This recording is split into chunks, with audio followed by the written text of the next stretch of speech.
Hi friends, నేను మీ విజయలక్ష్మిని. అంబర్పేట్ జైష్వాల్ గార్డెన్లో మా కాలనీ వాసులందరము, అక్క చెల్లెళ్ళము, మా కాలనీ సిస్టర్స్ అందరము కలిసి ఈ బంగారు మైసమ్మకి సంకల్ప ఒడిబియ్యం పోస్తూ ఉంటాము ప్రతి సంవత్సరము. ఈ గుడి కట్టక ముందు నుంచి చిన్న గుడి ఉండేది. ఆ కట్టక ముందు నుంచి కూడా మేము ఒక 11 మందితో స్టార్ట్ అయిన ఈ సంకల్ప ఒడిబియ్యము ఇవాళ వందల మందితో వచ్చి ఇక్కడ కార్యక్రమం జరుగుతుంది.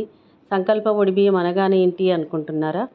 సంకల్ప ఒడిబియ్యము అంటే ఇంటింటికి ప్రతి ఒక్కరము అక్క చెల్లెలం అందరము కలిసి మేము 250 రూపాయలు వేసుకొని, ఎక్కువ కాదండి, 250 రూపాయలు వేసుకొని అందులోనే మాకు అంతా అమౌంట్ సరిపోతుంది. అలా ఆమెకి 11 కిలోల ఒడిబియ్యం కలిపి ఒడిబియ్యం పోయడం జరుగుతుంది. అందరము కలిసి గుళ్ళోనే కలిపి అమ్మవారికి ఇష్టమైన ఒడిబియ్య కార్యక్రమం అంటే ఇది. మీరు ఒకటి గమనించండి ప్రతి ఒక్కరు. అమ్మవారికి మన మొక్కులు చెల్లించుకొని, అమ్మ నీకు ఒడిబియ్యం పోస్తాము, ఇంకా ఏది ఇంకొకటి అలా మన కోరికలు తీరితే ఆమె మొక్కులు చెల్లించుకుంటాము. అది ఒక్కరి కుటుంబానికి సంబంధించింది. కానీ ఇది అమ్మవారికి ఇష్టమైన ఒక కోరిక. అమ్మవారికి ఇష్టమైనది అంటే సంకల్ప ఒడిబియ్యము. ఇది నిజమండి. మీరు మీ కాలనీలో కానీ మీ ఊర్లలో కానీ చేసి చూడండి.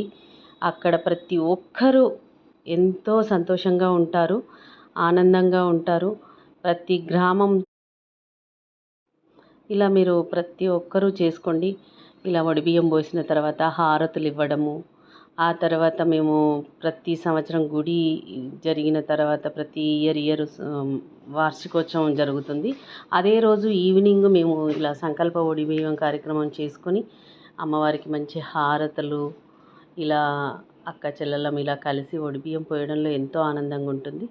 ఆ తర్వాత మేము అమ్మవారికి అలంకరణ చేసి, అమ్మవారిని ఊరేగింపు కోసం మేము అలంకరణలు చేసి, అందరము ఆడవాళ్ళమే ఇక్కడ ఈ కాలనీలో, ఈ అంబర్పేట్ జైష్వాల్ గార్డెన్లో ఆడవాళ్ళము ఇంత సంకల్పంగా వచ్చి ఏకంగా ఒకే దగ్గర ఉండి, ఒకే ఇంట్లో ఉన్నట్టుగా ఉండి ఆ రోజంతా అక్కడ గడుపుకుంటాము.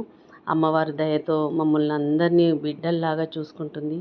మేము చాలా చాలా సంతోషంగా అమ్మవారికి ఒడిబియ్యం పోసి తెల్లారి అమ్మ మాకు ఇచ్చిన ఈ ఒక్క అవకాశం మా అదృష్టం అనుకుంటాం. మా జైష్వాల్ గార్డెన్ కాలనీ సిస్టర్స్ అందరము నిజంగా చాలా సంతోషం. అమ్మవారికి ఊరేగింపు కార్యక్రమం కూడా చాలా బాగా జరుగుతుంది. అది నెక్స్ట్ వీడియో